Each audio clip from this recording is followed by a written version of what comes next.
Halo Kak Debbie, udah gabung belum ya? Halo, halo, sudah. Hai, halo Kak Debbie. Iya, Gimana, sehat? sehat. Syukurlah sehat. Oke, oke. Ini masih sepi ya? Iya, mungkin bisa sih tunggu em, dulu yang lain. And boleh mungkin Kak Disha bisa request to speak dulu kali ya? Atau bisa di-invite Kak Dishanya.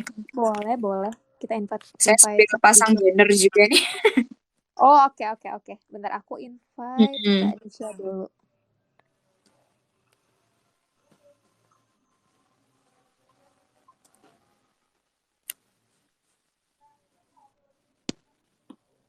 Ini Kame ya berarti?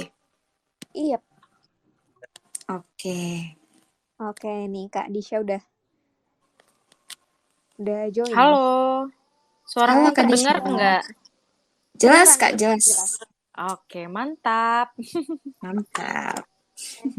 Ini Aku kita panggilnya siapa sambil nih? Siapa aja nih? Oke, mungkin kita kenalan dulu kali ya. Betul, karena aku takut boleh, boleh, salah boleh. ngomong ya kan? Lupa nih. Boleh nih Oke. dari kami dulu jadi Mia. Oke. Kak, aku Mainanda, Kak Disha dari Pome.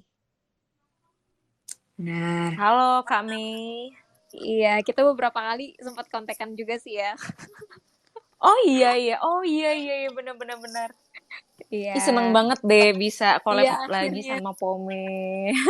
Iya, aku juga seneng banget. Makasih loh Kak Disha Rinda mau collab sama Pome sama Grow Space juga. Yoi dong, seru banget deh nih hari ini topiknya. Mentang-mentang Oh, tahun baru ya kan, jadi aku yang lebih iya baik. benar. Oke. Kak Oke, Debbie. nah mungkin gue ya, giliran gue. Oke, jadi sekalian nih sama audiens, halo semuanya, halo Kak Disha, kami, Hai. gue Debbie, em, yang nanti bakal moderatorin sesi Twitter Space hari ini, perwakilan dari Growth Space. Iya. Oke. Kayak Oke pertama deh. kali sih habis Kak Disha ya.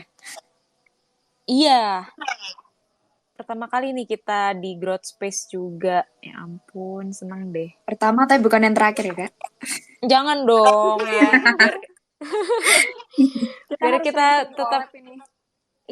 biar kita spread awareness juga ya kan. Nah, mm-mm. Terus juga sharing-sharing wawasan ya sama teman-teman yang lain. Banget, Yes ya, banget. bener banget.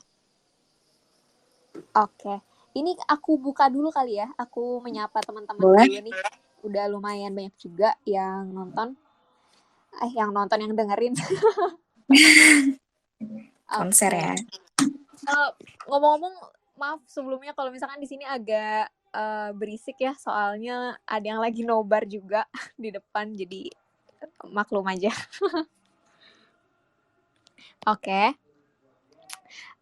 Halo teman-teman, selamat datang ke serial Twitter Space bareng Grow Space dan juga Pome. Nah, jadi di serial Twitter Space ini kita bakal ngajak teman-teman untuk nyambut tahun baru dengan mulai kebiasaan-kebiasaan baru buat bantu hidup kita awal tahun 2023 ini. Nah, jadi bakal ditemenin nih sama Grow Space, sama Pome juga, sama expert-expert juga nih di 3 series ini. Kemarin udah dari tanggal 3, kemudian yang hari ini yang kedua di tanggal 6, dan juga besok terakhir di tanggal 7. Kalau kemarin itu di tanggal 3 itu Grow Space sama Pome juga itu mengangkat topik mulai bentuk kembali productivity map bareng expert kita yaitu Kak Elizabeth Guanto. Kemudian hari ini yang kedua di seri kedua ini itu kita bakal bahas mulai menjadi aku yang lebih baik bareng Kak Disha Rinda, dan juga nanti yang ketiga kita bakal bahas healthy lifestyle bareng Kak Rizaldo bareng sama Kak Debbie juga nih. Oke, terus Benar. jadi sebisa mungkin buat teman-teman di sini ikut serial Twitter Space bareng Grow Space dan juga Pome sampai besok terakhir ya, karena pembahasannya seru-seru banget, insightful banget, dan juga ditemenin sama expert-expert yang pastinya bisa menginspirasi kita juga gitu. apalagi nih kita baru memulai, kita nggak kerasa di tahun 2023 ini udah hampir seminggu, jadi nggak terlambat buat kita buat mulai menyusun resolusi kita temenin sama ketiga topik yang berkesinambungan ini ya. Jadi kan kalau misalkan kita ingin membangun sesuatu itu harus ada aspek-aspek yang berkesinambungan ya buat membangun resolusi kita itu agar tercapai. Nah, kayak kemarin itu kita sempat bahas aspek dari productivity, terus hari ini mental health, dan juga nanti yang terakhir itu ada healthy lifestyle. Kayak gitu. Dan juga aku mau ngasih tahu nanti buat di Twitter Space ini juga ada sesi Q&A ya Kak Debbie ya.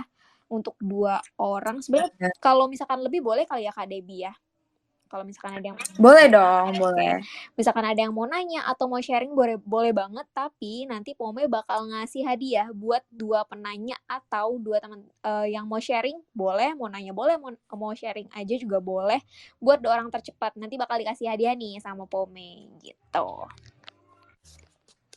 Hadiahnya berarti di reveal nanti ya? Iya, nanti aja kali ya terakhir ya. Oke, Iya. itu guys. Oh iya, BTW kemarin itu ini ya, Kak Dep,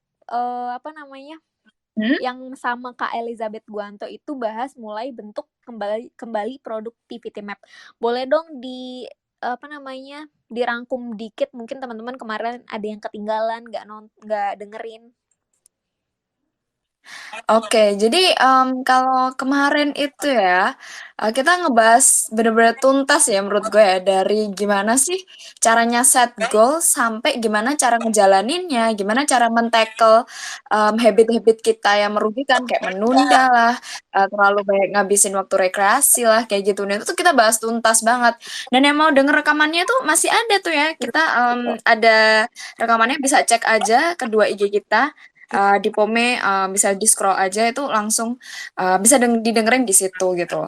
Oke, jadi buat teman-teman yang kemarin ketinggalan ya sama Twitter Space yang kemarin bisa didengerin lagi ya Kak Debbie ya. Benar. Oke. Biar nggak berlama-lama karena aku juga nggak sabar dengerin sharing-sharing dari Kak Disya juga, mungkin langsung dimulai aja kali ya Kak Debbie ya, sharing bareng Kak Disya. Boleh. Oke, langsung aku serahkan ke Kak Debbie ya. Oke, the stage is mine, oke? Nah, oke, thank you banget ya Kame pembukaannya. Nah, di sini gue pengen nyapa dulu nih para audiens di sini. Halo guys. Jadi kita hari ini bakal ngebahas tentang mulai menuju aku yang lebih baik. Cie, apa sih aku yang lebih baik itu? Maksudnya dari segi mana? Of course, kita menuju aku yang lebih baik ini dari segi pemikiran, lebih dewasa. Terus dari segi mental juga kita lebih mungkin strong dan lebih bijak lah ya dalam menghadapi problema hidup, dari insecurity sampai overthinking sampai stres begitu. Itu gimana sih cara yang ngadepin dan cara men-tackle. Jadi gue nggak sendiri dan gue bersama expert kita Kadisha Arinda. Halo Kadisha. Halo, ini suaraku baik-baik aja kan ya? Baik kok Kak. Boni banget Kadisha. Karena aku tuh kayaknya kepencet voice transformer something, tapi nggak tahu nih. Wow. Transformers. Nggak jadi ngerti robot Dennis. Iya makanya. Oke, ini kayaknya jelas ya suaraku ya. Jelas kok, aman kok. Aman. Nothing to worry Kak. Oke, nah Kak. Jadi akhir-akhir ini zaman sekarang nih ya Kak. Itu kan kita tendensi untuk menyimpang untuk kayak mengikuti perkembangan zaman itu agak worry nih Kak, karena banyak contoh-contoh yang kita lihat dari sosial media, terus banyak juga kata motivasi gitu, ada terus banyak juga yang bahas isu kayak narcissistic or OCD or maybe isu-isu psikologi yang lumayan sering dipakai yang ngebuat kita malah bingung gitu loh. Nah, di zaman yang kita ngelihat sebanyak informasi ini kita terimanya setiap hari ini, apakah lumayan mempengaruhi kita gitu loh Kak dari segi mental. And also salah satu problem zaman sekarang kalau berurusan dengan sosmed ini kan masalah insecure nih Kak. Kayak siapa sih yang nggak insecure gitu loh. Kayak semuanya pasti ada lah ya rasa-rasa insecure gitu. And kalau bisa nih ya Kak didefinisikan sebenarnya secara jelas insecure itu perasaan apa sih Kak? I see. Oke, thank you ya Kak Debbie ya. Hmm, Mungkin aku perkenalan dulu buat teman-teman Pome dan Growth Space yang belum kenal aku ya. Jadi boleh. aku Alfidisya Arinda, aku adalah psikolog klinis dewasa dan hari ini senang banget diajak sharing-sharing sama Growth Space dan juga Pome mengenai menuju aku yang lebih baik. Nah, salah satunya concern kita adalah benar tadi ya, insecurity. Nah, kayak setiap orang akan insecure pada waktunya gitu bisa dibilang ya, karena Benar. insecurity itu sebenarnya adalah suatu perasaan yang manusiawi banget ya. Menurutku nggak bisa dibilang insecure itu adalah perasaan yang buruk gitu ya, enggak. Tetapi Oh, insecurity itu bisa kok kita lihat sebagai sesuatu yang bermanfaat juga ya. Jadi ah, sebenarnya kalau di bahasa Indonesia ini tuh kan perasaan tidak aman ya. Nah ini pun bisa tergantung banyak konteks gitu. Insecure terhadap apa dulu? Insecurity di dalam relasi sama insecurity terkait dengan akademik bisa saja berbeda gitu ya. Tapi yang jelas perasaan ini tuh lumrah banget dirasain oleh kita-kita makhluk sosial ya.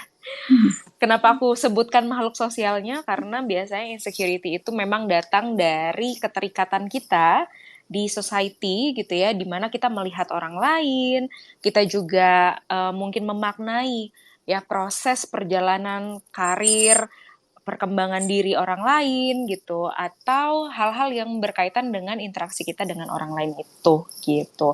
Jadi mungkin sekali loh kita insecure, yaitu ada perasaan tidak aman gitu ya. Bisa saja bentuknya oh, merasa tersaingi gitu ya, merasa tidak berkembang, merasa lebih rendah daripada orang lain atau lebih buruk daripada orang lain, merasa banyak kurangnya, jadi banyak banget bentuknya sih gitu. Kurang lebih secara singkat begitu kali ya Kak Debbie ya. oke. Berarti perasaan tidak nyaman ya Kak pada dasarnya Tidak gitu. aman. Oh, tidak aman, tidak aman. Tidak aman Betul. karena merasa mungkin orang lain bisa menghambat dia kayak, oh gue kok nggak bisa sebagus ini ya, atau gue merasa lebih rendah nih karena orang orang lain gitu. Nah, tapi Kak, Betul. perasaan-perasaan seperti itu tuh emang unavoidable gitu ya? Maksudnya apakah tidak Mm-mm. terhindarkan gitu? Jadi semua orang pasti ngerasain gitu ya Kak? Semua orang mungkin merasakan dalam waktu dan bentuk yang berbeda-beda sih sebenarnya Hmm. gitu ya. Betul itu inevitable dalam arti tidak bisa kita prediksi kapan hadirnya, juga seringkali tidak dapat terhindarkan, hanya saja biasanya yang membedakan kita dengan yang lain adalah derajatnya gitu ya atau intensitasnya. Oh, Jadi ada orang-orang yang mungkin ketika insecure itu butuh waktu yang lebih lama untuk bisa bangkit lagi, untuk bisa percaya diri lagi. Tapi ada orang yang ketika merasa insecure, dia justru menemukan semangat baru gitu, inspirasi maupun hal-hal yang mendorongnya untuk lebih mengeksplorasi diri gitu ya, lebih mau mencoba sehingga pulihnya lebih cepat biasanya gitu. Jadi insecure oh, itu oke. pasti dirasain sama kita semua, hanya saja biasanya derajatnya yang berbeda-beda. Oh, oke. Jadi, kaosnya maksudnya trigger-nya itu juga beda-beda, terus intensitasnya juga beda-beda ya, Kak, setiap orang. And sebenarnya Betul. ada nggak sih kayak common cause gitu? Apa sih yang ngebuat Mm-mm. hal-hal apa yang ngebuat orang-orang tuh insecure gitu, Kak, umumnya? Oke, ada banyak sebenarnya, cuman aku coba sebutkan 5 yang paling sering kali ya aku temui di orang-orang di sekitarku, di diriku sendiri maupun di klien-klien yang aku temui. Yang paling Jadi relate lah ya. yang paling relate mungkin teman-teman di sini yang mendengar juga, wah ini aku ternyata merasakan hal yang sama gitu ya. Jadi pertama biasanya itu yang paling umum adalah kurang percaya diri ya, lack of self confidence. Jadi biasanya orang yang kurang percaya diri itu ngerasa insecure karena dia nggak yakin dengan kemampuan yang dimiliki. Dan ini pada akhirnya membuat seseorang tersebut takut gagal gitu ya, dan sulit untuk memberikan ketegasan atau batasannya dengan orang lain karena tadi nggak pede dia nggak yakin bahwa dia punya kemampuan itu. Itu yang pertama. Kemudian yang kedua itu adalah pengalaman di masa lalu yang tidak menyenangkan atau bahkan di derajat ekstrim itu berarti trauma gitu ya, dimana pengalaman di masa lalu ini yang tidak menyenangkan itu tadi, misalnya kayak abuse atau kekerasan, bullying, mendapatkan kritik yang sangat-sangat tidak sehat gitu ya, cara penyampaiannya juga, itu dapat mempengaruhi self-esteem-nya seseorang gitu, atau rasa keberhargaan diri seseorang. Inilah yang pada akhirnya membuat dia insecure gitu ya, karena kan kalau jadi korban kekerasan, bullying gitu ya, itu kan berarti ada power gap ya di situ. Power gap artinya dia merasa lebih rendah daripada orang lain, merasa layak dalam tanda kutip ya, layak disakiti gitu. Jadi ketika itu terus-terusan terjadi, dia merasa bahwa identitas dirinya adalah orang yang selalu di bawah gitu. Kemudian yang ketiga, biasanya penyebab insecure itu adalah perbandingan dengan orang lain. Nah, pernah nggak nih ngebandingin diri dengan orang lain secara langsung maupun di media sosial gitu ya? Baik Setiap yang kita hari kenal setiap hari itu ada potensi ke sana gitu ya. Jadi bisa aja nih kita membandingkan diri dengan orang yang kita kenal baik, misalnya dengan sahabat kita gitu ya, dengan saudara kita gitu. Bisa aja kita ngebandingin diri dengan orang yang kita sama sekali nggak kenal gitu. Misalnya kayak influencer di media sosial atau ya random people aja gitu ya. Kita ngeliat kok orangnya kayaknya hidupnya enak banget ya dari postingan-postingannya gitu. Padahal belum tentu ya teman-teman. Jadi membandingkan diri dengan orang lain itu bisa pada akhirnya bisa memicu perasaan inadequacy gitu ya, atau perasaan nggak mampu, nggak layak, dan juga insecurity pastinya. Dan kalau seseorang ini secara konstan membandingkan dirinya dengan orang lain terus-menerus gitu ya, biasanya akan tumbuh perasaan kalah gitu ya, yang membuat orang lain juga bisa merasa iri, merasa iri itu biasanya sama dengki gitu ya, iri, dengki, cemburu, kayak gitu-gitu. Jealous, betul ya. Jadi kadang perilakunya yang paling ekstrim ya itu, misalnya jadi mencurangi orang lain, jadi ngerasa ngerasa harus bisa mendapatkan validasi secara tidak sehat gitu ya. Kemudian yang keempat itu adalah fear of rejection biasanya. Jadi seseorang mungkin aja merasa insecure karena dia takut akan penolakan.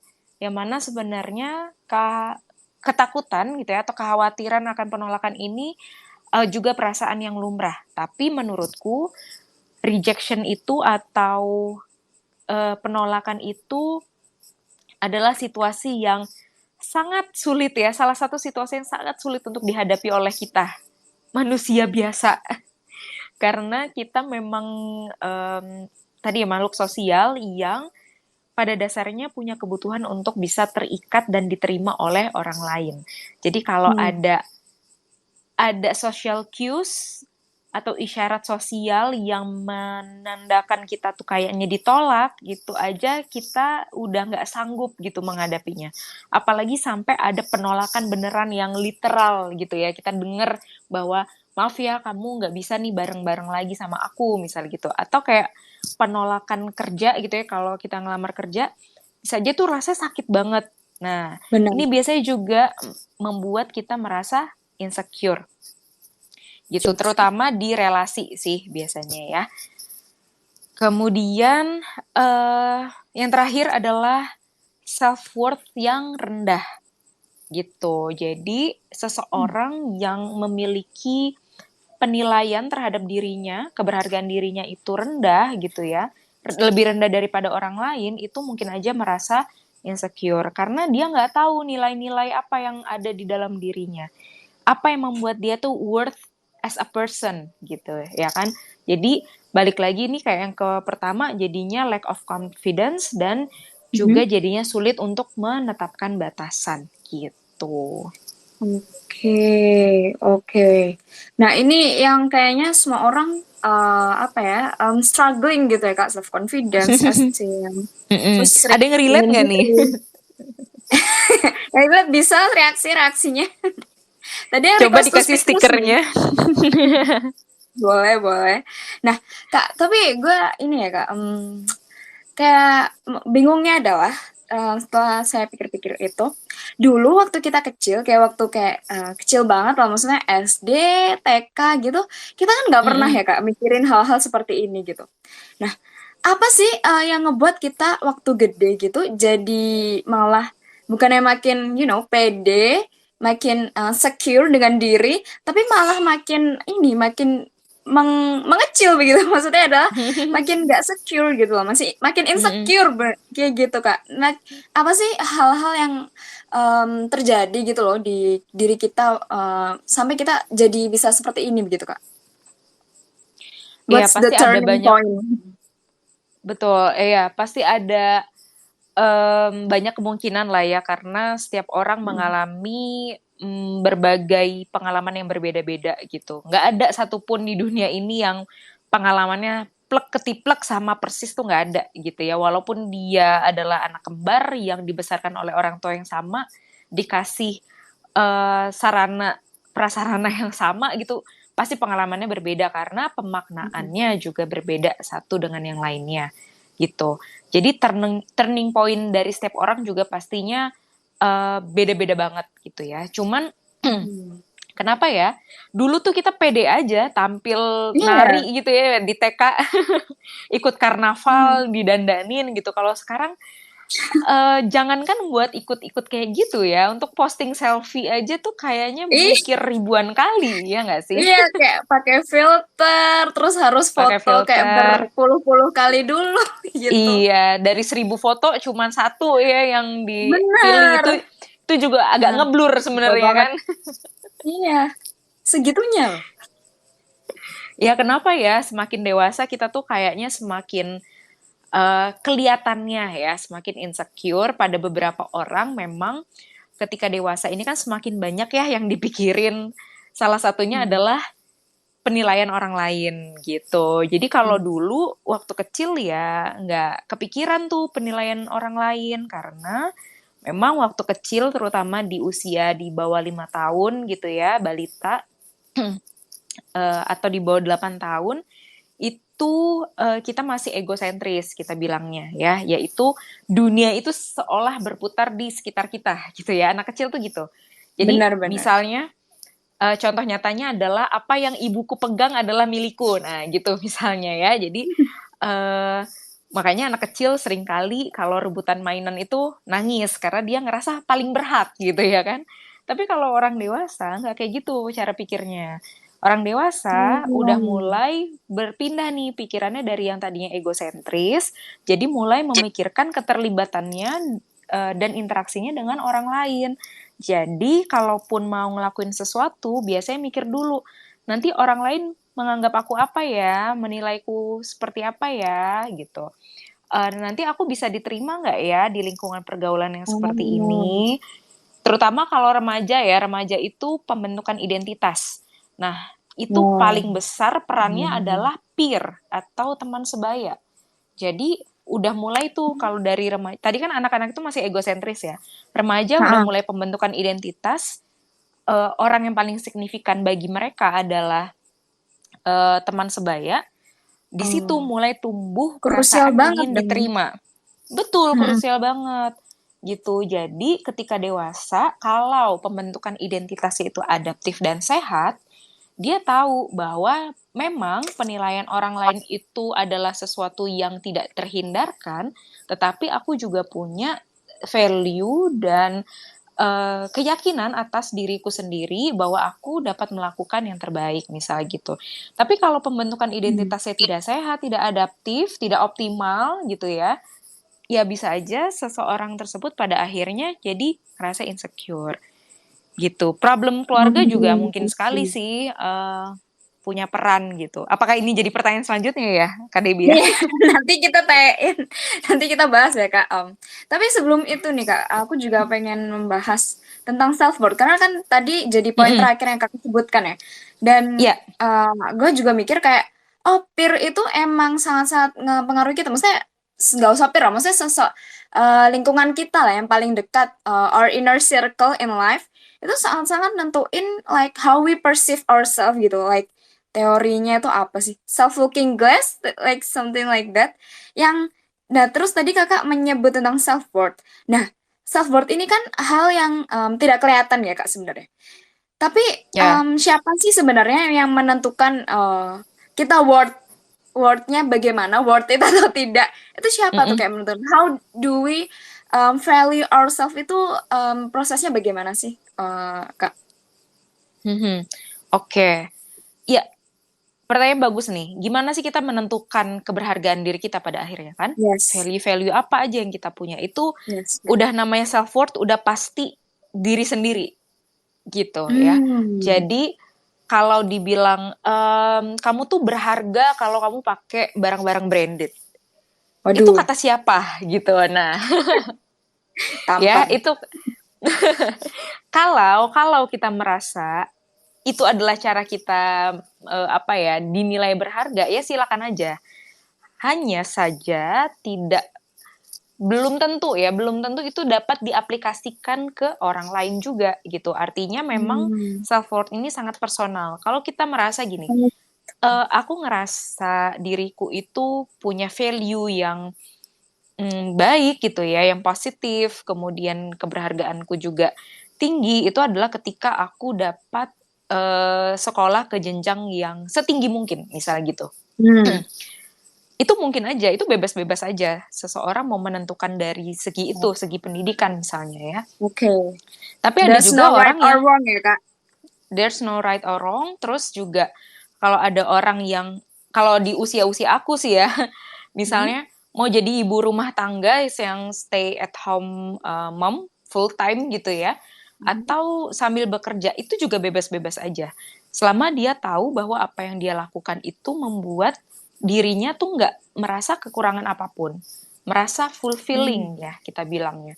Jadi self worth bisa aja ditentukan dari tadi kepuasan atas apa yang kita lakukan, gitu ya. Apa yang mau kita capai, apa saja hal-hal yang sudah kita capai, itu pun menjadi salah satu pertimbangan kita untuk menilai keberhargaan diri gitu. Jadi nggak ada yang one fits for all gitu kayaknya ya, indikatornya. Kayak tadi ya, misalnya aku bilang kayaknya keberhargaan diriku tuh kalau misalnya aku sekolah setinggi-tingginya.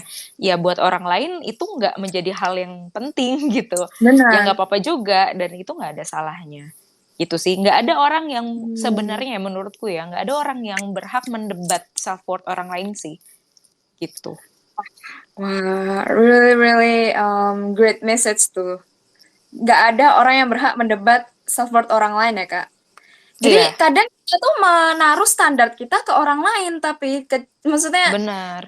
banyak yang seperti itu kan, maksudnya and that's not healthy ya kak berarti. Iya, kita tuh kadang tuh sibuk gitu ya untuk ngelihat orang lain tuh harusnya begini, harusnya begitu gitu. Bisa jadi itu adalah bentuk kita nggak perhatian justru ke diri sendiri ya. Karena kalau Like misalnya kita gitu. benar-benar perhatian ke diri sendiri, wah kalau dilihat tuh bakal banyak banget kurangnya, bakal banyak banget hal yang bisa kita improve ya dari diri sendiri. Ya kenapa kita nggak fokus ke situ aja kan? Oh yes, nobody is perfect juga ya kan? Bener. Oke. Oh, that's really interesting gitu. Nah, Kak, tapi kadang self worth itu sangat-sangat bisa nggak sih dipengaruhi sama orang lain gitu? Karena mungkin ngikut teman gitu. Misalnya teman-teman gue misal punyanya barang-barang branded semua. Jadi gue merasa diri gue tuh kayak agak lebih di bawah mereka gara-gara guanya sendiri ya barang-barang sebranded mereka begitu, Kak. Dipengaruhi mungkin, tapi ditentukan menurutku enggak. Balik lagi tadi kalau pertanyaannya adalah menentukan, itu tetap ke diri sendiri, tetapi kalau Tanggung jawab dipengaruhi kita mungkin sendiri sekali. ya.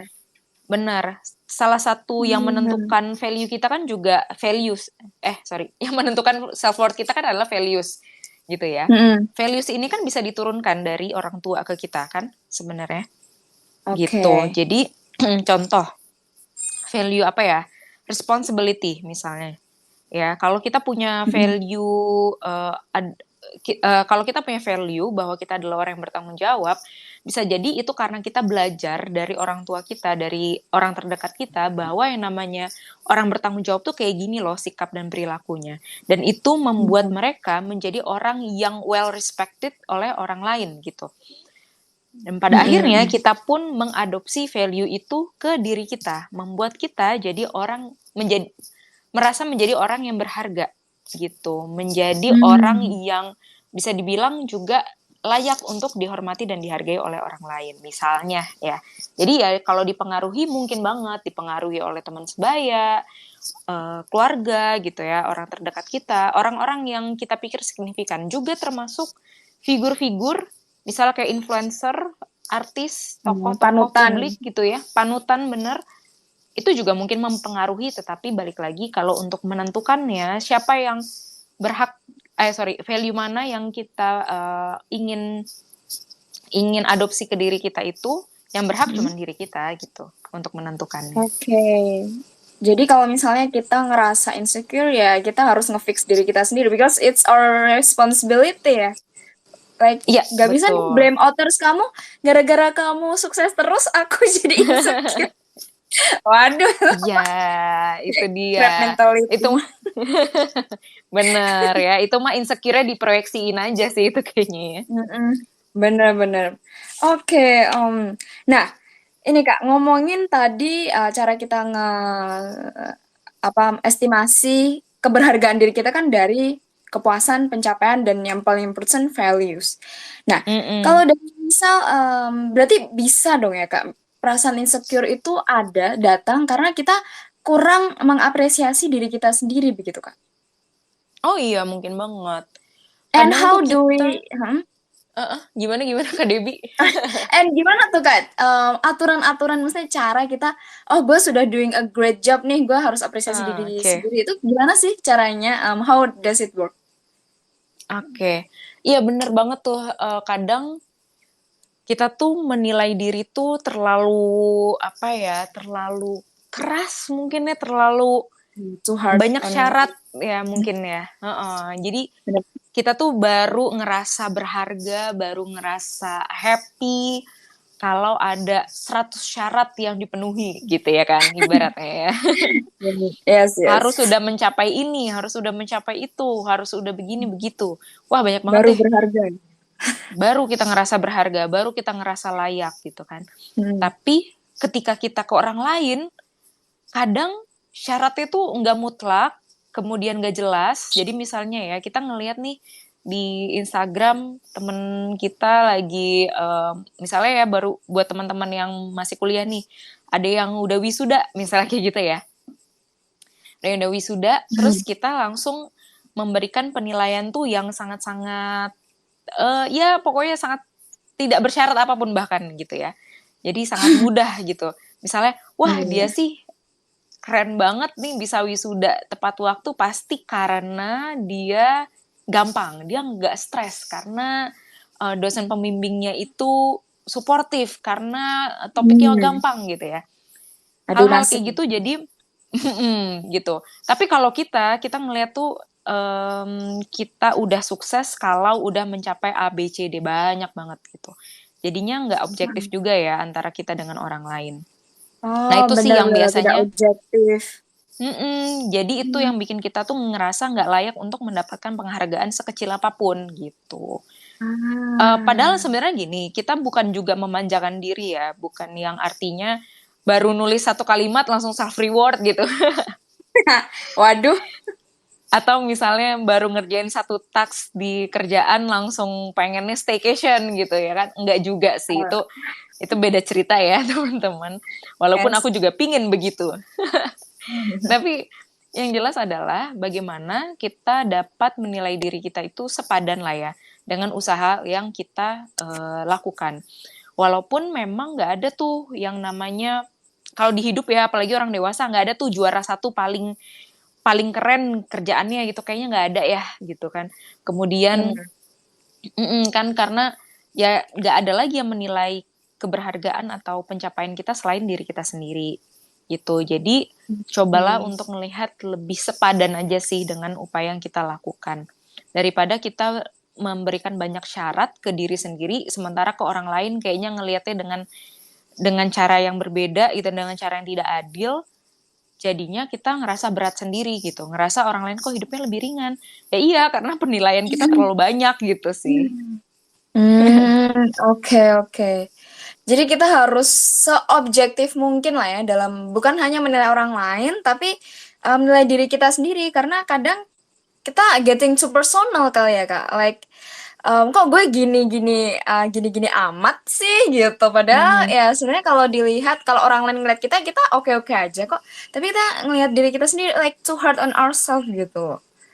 Oke, Iya, that's aku tapi bisa paham sih kenapa kita cenderung begitu ya. Karena gini, kita tuh 24/7 sama diri kita sendiri, ya nggak? benar. Tapi kita ngelihat Instastory temen kita 15 detik gitu. Jadi Oh. jadi ya kita ngerasa bahwa kok aku tuh berat banget ya hidupnya ya. Kok orang lain tuh gampang banget ya. Iyalah. Karena beda banget 15 detik sama 24/7 ya kan? Gitu. Jadi dan itu juga pasti yang ditunjukkan oleh orang lain itu adalah sesuatu yang udah dikurasi sama mereka. Udah dipilih. Benar. Yang terbaik aja, yang mereka pikir akan diterima sama orang lain aja gitu. Jadi nggak adil bagi diri kita buat membandingkan sebegitunya gitu sih. Oh, wow. Nggak adil bagi diri kita buat ngebandingin segitunya. That's a really good way of thinking sih. Kadang emang seringnya memang begitu sih, tapi kita ngerasa kayak orang lain kayak enak-enak banget ya, vacation di sini, vacation di situ. Gue masih kerja gitu ya. Tapi ya, I mean, be objektif lah. Nggak bisa semua orang vacation juga. Iya benar. Gitu. Oke, nah tadi aku pengen tanya ini Kak. Jadi bisa nggak sih sebenarnya rasa insecure, like yang percakapan yang tadi yang tentang problema keluarga nih yang ngebuat kita stres tinggi nih ya Kak biasanya waktu kecil, banyak berantem lah di keluarga atau ada masalah-masalah ya pasti, yang ngebuat kita itu sering stres, tapi terus jadi waktu kecil gara-gara sering stres nih waktu kecil, jadi gedenya tuh jadi malah insecure. Is that apakah berkolerasi gitu Kak? Oke. Jadi pengalaman di masa lalu dan dinamika keluarga tuh dapat menjadi salah satu faktor sih yang membentuk kepribadian kita ya. Jadi sederhananya ketika kita tumbuh di lingkungan yang stressful, kita akan menaruh perhatian lebih banyak pada hal-hal yang membuat kita terancam kan. Oh, jadi negatif mulu. Betul. Ini sebenarnya adalah hal yang apa ya? Yang secara alamiah memang kita alami. Secara alamiah kita alami ya gitulah ya. Maksudnya naturally happen to us gitu, nature-nya gitu ya. Ketika kita berada di kondisi yang stressful, kita akan jadi lebih aware. Kita jadi lebih waspada dengan berbagai hal yang mungkin akan mengancam kita. Nah, hal ini biasanya dilakukan agar kita dapat segera menghindari atau bersiap menghadapi ancaman tersebut. Nah, bayangin nih, kalau tubuh kita tuh ya tegang, terjadi bertahun-tahun sejak kecil atau bahkan seumur hidup, apa yang terjadi, ya kan? Kita jadi kurang leluasa dalam mengembangkan diri, yang pada akhirnya membuat kita nggak tahu apa sih kelebihan dan nilai-nilai yang dapat membantu kita tuh percaya diri gitu. Karena tadi fokusnya adalah ke hal-hal yang mungkin mengancam dirinya karena ada di situasi, di lingkungan yang nggak nyaman gitu, nggak aman itu tadi ya. To feel secure adalah sebenarnya berada di kondisi yang secure juga gitu. Kita mau kayak gimana pun, kalau ada di medan perang, nggak bisa kita feel secure kan? Karena situasinya tidak mendukung kita merasa secure gitu, merasa aman. Nah, ibaratnya gitu, kalau kita tumbuh di keluarga atau di lingkungan yang stressful, itu seperti tiap harinya ke medan perang. Coba bayangin, orang prajurit mana yang lagi di medan perang, kepikiran dia mau ngembangin skill-skill yang lain selain dari, iya kan, bertahan di medan perang atau ya membidik sasaran gitu. Jadi ibaratnya nggak mungkin kita memaksa seseorang untuk berkembang di kondisi yang dia emang gak secure gitu. Makanya mungkin sekali ketika dewasa nggak ada kesempatannya buat berkembang waktu selama masa pertumbuhannya gitu ya, selama perkembangannya. Jadi kondisi stres yang tidak diatasi dengan adaptif pun membuat masalah atau tantangan itu terlihat sulit untuk dihadapi. Jadi stres itu kan ketika kemampuan yang kita miliki itu tidak sebanding dengan tantangan yang kita persepsikan, ya. Jadi seringkali kita meng-exaggerating gitu ya, Kak? Iya benar ya. Jadi kalau ini kayak seesaw gitu ya, kayak jungkat-jungkit tuh ya, yang tantangannya itu lebih berat gitu dibandingkan kemampuan kita.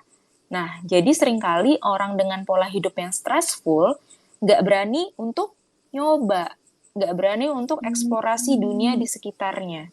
Akhirnya jadi punya perspektif yang sempit terhadap kemampuan dirinya maupun overlook gitu kali ya terhadap kemampuan gitu. Gitu sih biasanya. Jadi insecure deh. Semoga make sense ya teman-teman. Tapi gue really paham sih Kak dengan analogi Kakak ya di medan perang gitu. Dan itu ngebuat kita ya benar sih berpikiran sempit dan ngehambat kita untuk berpikiran secara jernih juga gitu loh. Secara objektif yang tadi kita bahas gitu. And yang kita nggak aware itu karena itu sudah habitnya begitu waktu kecil. Padahal itu jadi suatu coping mechanism ya Kak sebenarnya. Iya, terbiasa dengan kayak gitu.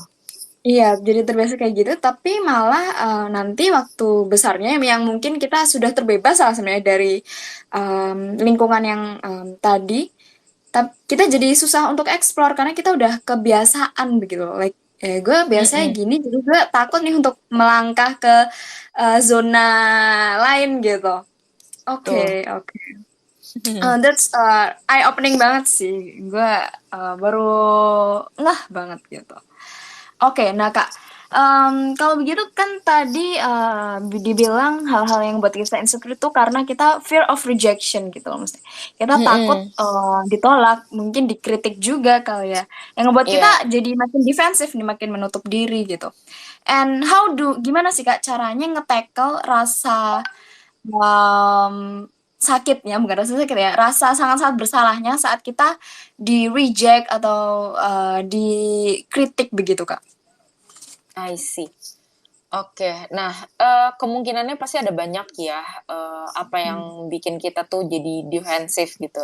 Tergantung konteksnya juga. Jadi ini aku coba jabarkan dulu ya, ada beberapa kemungkinannya. Biar kita nggak salah dalam menilai gitu kali ya.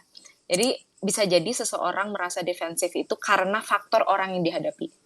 Misal, kita tahu rekan kerja kita ini emang hobinya nyari-nyari kesalahan.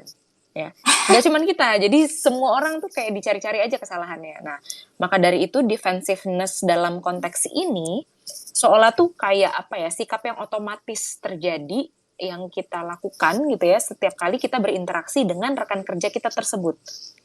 Kayak memang orang ini doang nih, gitu ya. Itu salah satu konteksnya ya. Kemudian selain itu seseorang dapat merasa defensif ketika dikritik karena cara penyampaian. Maksudnya gini, seringkali kita tuh tersinggung terhadap cara penyampaian dan pemilihan diksinya, bukan substansi kritiknya. Ya. Jadi kayak misalnya nih, kita dikritik, ya sesimpel misalnya baju kita tuh nggak matching gitu ya misalnya ya. Kalau dibilang di depan temen-temen, di depan tongkrongan kita nih, dibilang, ih apaan sih baju lo tuh nggak matching banget deh. Norak deh jadinya. Wah, itu kita bisa tersinggung banget ya nggak? Kita mungkin sangat take it personally ya. Jadi kayak ngerasa, waduh nih orang kenapa nih, ada masalah apa nih denganku gitu.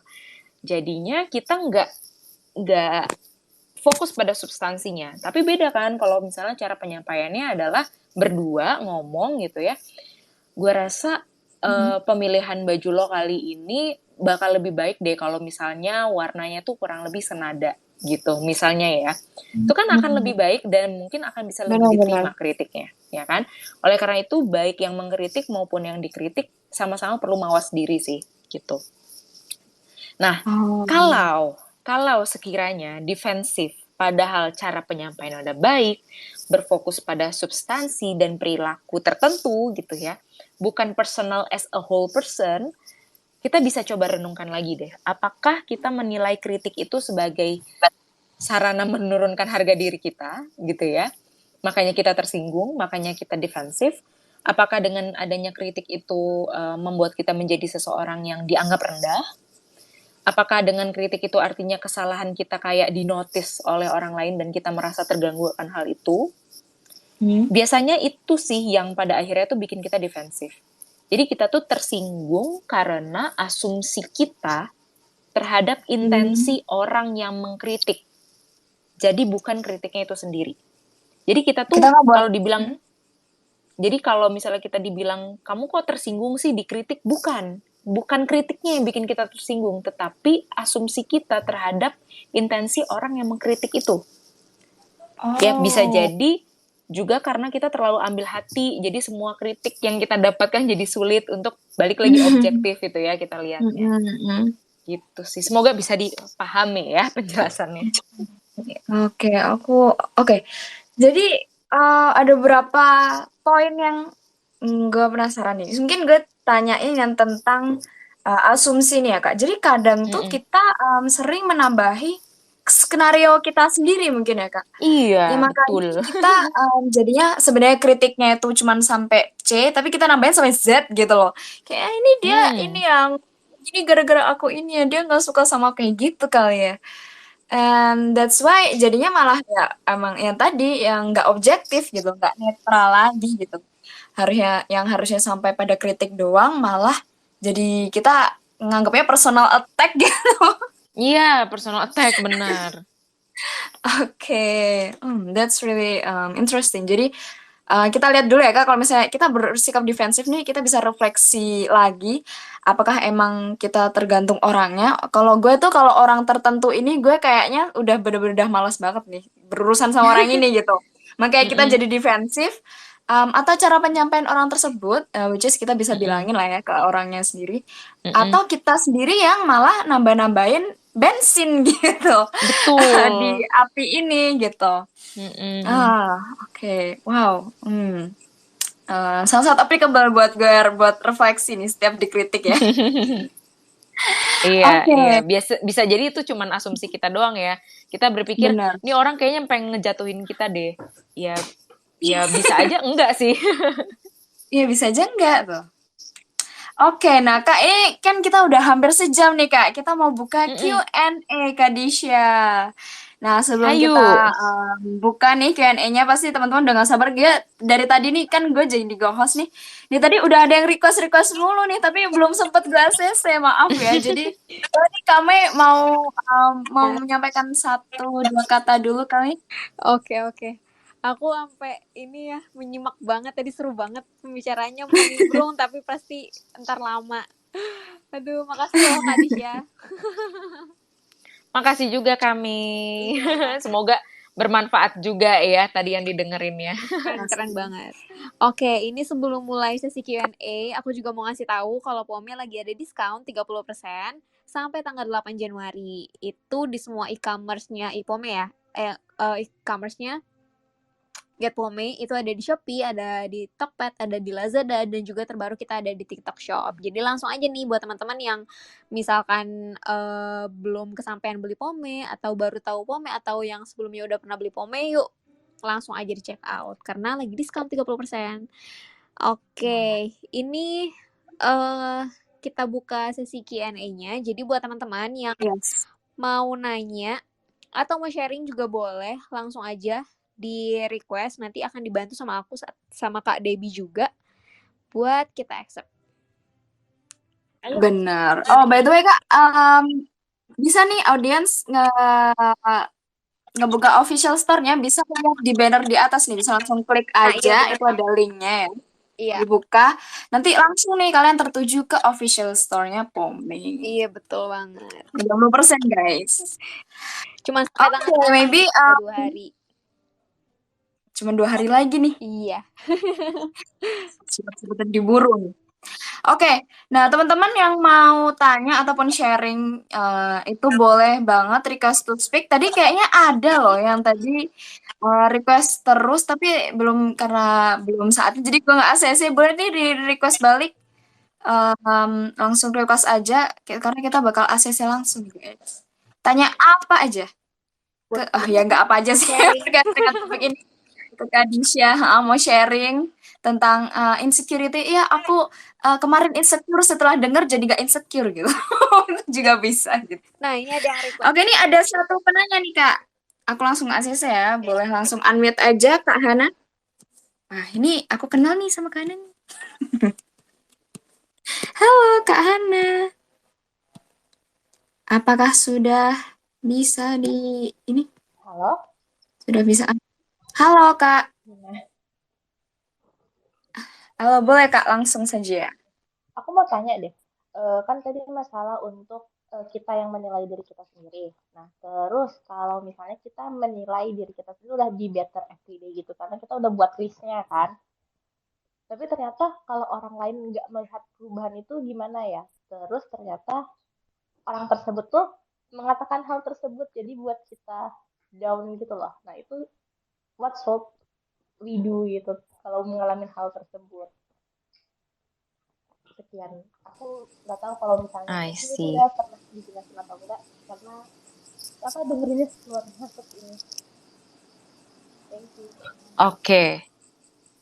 Oke, Kak Hana boleh bisa didetailkan mungkin orang tersebut itu siapa? Orang tua kah, pasangan, rekan kerja, orang asing atau siapa? Barusan ini atasan sih saya ditegur Oh, atasan. atasan. Kalau Dianggap kamu tidak melakukan perubahan yang diharapkan gitu. Oh, oke. Agak kecil suaranya ya tadi. Aku agak samar-samar dengernya. Benar ya? Iya, benar atasan nih. Oke, oke. Thank you ya Kak Hana ya pertanyaannya. Ini aku langsung jawab aja Kak Debbie, Kame atau Boleh gimana? banget Kadisha, langsung saja sikat.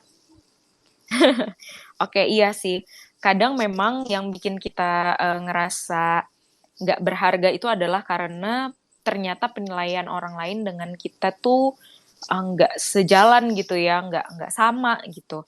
Kenapa ya? Kita tuh ngerasa banyak banget perkembangan yang udah kita jalanin, udah banyak banget usaha yang kita lakukan, tapi orang lain tuh nggak ngeliat itu gitu. Apakah artinya self worth kita tuh jadi nggak berkembang atau kita jadi di situ-situ aja atau gimana sih sebenarnya? Nah ini kan terkait berarti dengan validasi ya sebenarnya. Memang mungkin atasan, orang tua, figur-figur yang kita anggap figur yang signifikan di hidup kita itu memang banget tuh biasanya penilaiannya gitu ya. Walaupun balik lagi ya tidak langsung menentukan, hanya saja seringkali berpengaruh. Nah oleh karena itu mungkin kita bisa obrolin dan kita sertakan juga mungkin bukti gitu ya. Apa sih yang membuat kita tuh yakin kita sudah berkembang di hal tersebut gitu. Sehingga ini dapat menambah pertimbangan atas penilaian orang tersebut terhadap diri kita gitu. Jadi mungkin kita nggak bisa nih benar-benar mengubah penilaian mereka gitu ya. Karena ya balik lagi penilaian itu sangat subjektif pastinya dan itu adalah pilihan gitu ya. Kita mau milih ngelihat ngelihat cuaca gitu ya. Kalau hujan kita memilih untuk melihat ya hujan gitu ya atau yes hujan gitu. Nah itu aja tuh adalah pilihan ya. Apalagi penilaian yang sifatnya nggak bisa ditakar secara langsung. Nah itu kita perlu pembuktian mungkin, perlu ada diskusi, perlu juga mungkin dikasih semacam dalam tanda kutip ujian gitu ya, yang memang membuktikan bahwa kita udah berkembang atau kita sudah berbeda dari yang sebelumnya gitu. Tapi balik lagi bahwa keberhargaan dirimu tetap ditentukan olehmu. Meskipun orang lain tidak melihat hal yang sama, tetapi ketika kamu cukup puas akan hal tersebut, please keep going, karena satu-satunya orang yang tetap bisa memantau perkembangan diri adalah kita sendiri.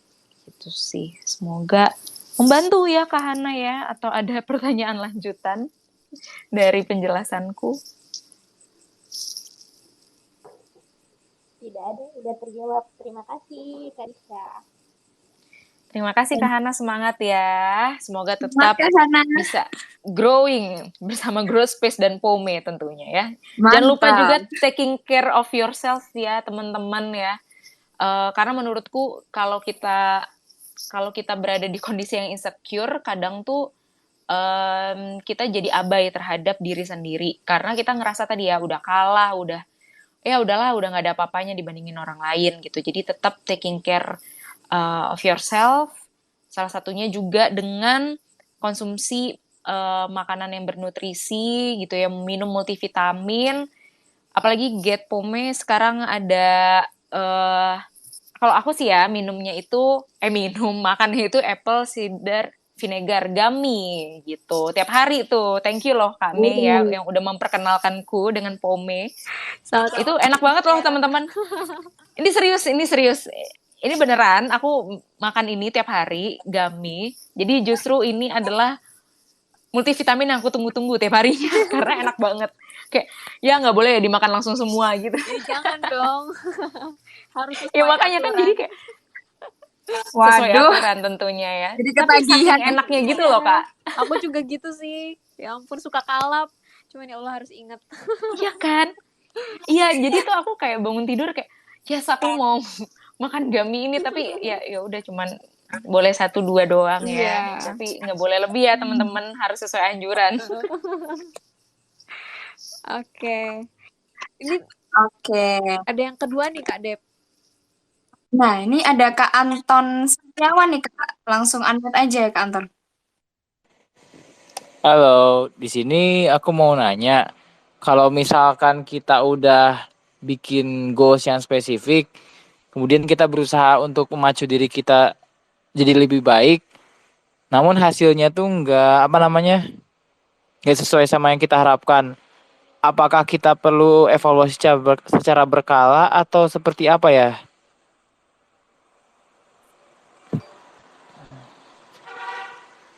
Oke, Itu sih thank pertanyaannya.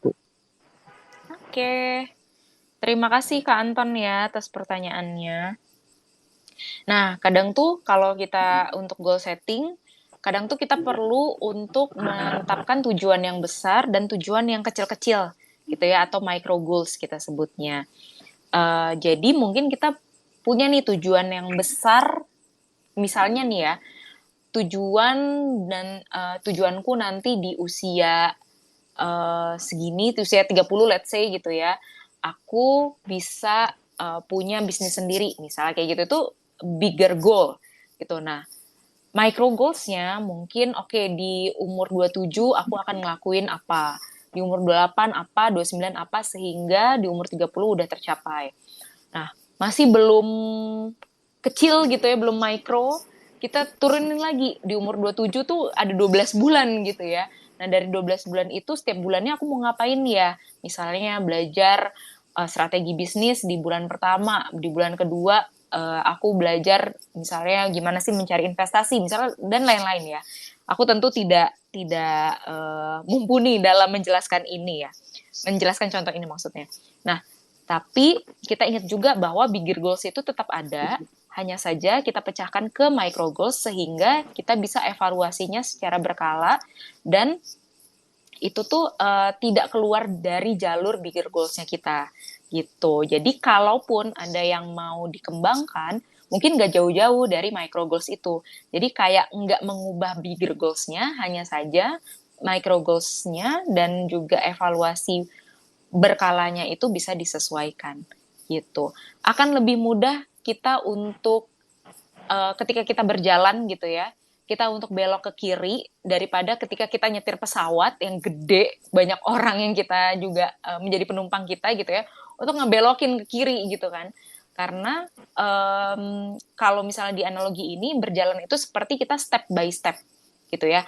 Kecil-kecil, tetapi kita paham betul arahnya mau kemana. Jadi kalaupun mau belok, mau ke kiri, mau ke kanan, itu masih bisa lebih seimbang dan bisa in control. Tapi kalau misalnya kita langsung pengennya kayak pakai pesawat gitu ya, memang mungkin akan lebih jauh, lebih cepat, tetapi akan lebih sulit juga tuh untuk navigasinya. Jadi tinggal dipilih aja sih. Karena aku nggak mau. Gimana Kak Anton? Sudah menjawab. Terima kasih. Oh, oke. Terima kasih kembali Kak Anton pertanyaannya. Semoga membantu ya. Oke, thank you banget Kak Anton pertanyaannya. Oke, nah ini karena kita udah 1 jam nih ya. Jadi, Wah, nggak berasa. iya nggak berasa banget. Jadi, thank you banget nih Kak Disha udah sharing dari yang tadi tentang insecurity sampai how to tackle-nya sampai problema-problema nih ya. Nah ini dari kami apakah ada yang pengen disampaikan ya Kak? Aku mau nyampain makasih banget sih sebenarnya buat Kak Adi Syarinda. Jujur aku semenjak tahu Kak Adi Syarinda juga karena aku nge-reach dari Pome itu aku jadi sering nge-stalking ya. Terus kemarin sempat bacain buku juga. Baca buku apa ya? Aku lupa lagi judulnya, tapi itu aku ngikutin banget. Oh iya, di Instastoryku. Iya. Iya. Aku jadi kepikiran aja apa aku bacain buku ya buat temen-temen di Instagramku gitu. Siapa tahu ada yang tertarik juga sama buku tersebut gitu kan. Karena aku pengennya tuh sharing aja sih. Keren Kak. Thank you loh Kame atas apresiasinya. Iya. Makasih juga nih buat teman-teman yang udah join hari ini ya. Buat sharing bareng kita juga. Dan maaf banget buat teman-teman yang tadi udah sempat request tapi belum kesampaian ya karena waktunya juga udah mepet juga. Tapi jangan khawatir karena masih ada sesi Twitter Space besok ya, terakhir bareng besok juga. Itu kita bakal bahas healthy lifestyle, nggak kalah seru juga bareng sama Kak Rizaldo. Jadi jangan sampai kelewatan. Dan teman-teman yang tadi mungkin terlambat buat join Twitter Space hari ini nanti bisa didengerin lagi juga gitu. Benar. Oh, betul yang tadi 2 pertanyaan tercepat nanti bakal DM atau gimana tuh Kak? Buat tadi yang 2 orang penanya tadi itu udah aku catat namanya, nanti bakal aku DM juga buat aku kasih hadiah buat yang 2 orang tadi ya. Jadi tapi aku mau ingetin juga DM-nya jangan ditutup kok, soalnya kemarin sempat kita DM ada yang ditutup. Jadi buat tadi 2 orang penanya tadi, waduh, DM-nya jangan ditutup ya, mumpung kita mau ngasih kirim aku aja Kak. Oh iya. Nggak mau. Wah. Jangan lupa juga nih, Pome lagi ada diskon 30% sampai tanggal 8. Benar. Yes, oke. Jadi sayang banget nih ya, sampai sini dulu ya guys. Sudah 1 jam kita nemenin kalian. Thank you banget Kak Disha Rinda udah mau sharing. Banyak banget gue dapatnya, opening banget. And also guys, kalau misalnya kalian butuh pengen punya support system ataupun teman-teman yang buat dengerin curhatan kalian, bisa banget scroll aja ke atas tuh ke bannernya, langsung aja klik di banner Kelurahan Sukamaju karena di sana kita punya komunitas nih ya, komunitas untuk maju ya, untuk Sukamaju begitu. Kita ngomongin dari berbagai topik juga ya, of course juga kita akan nge-cover mental health juga di sana. Dan kalian bisa cerita apa aja, no judgmental. Oke.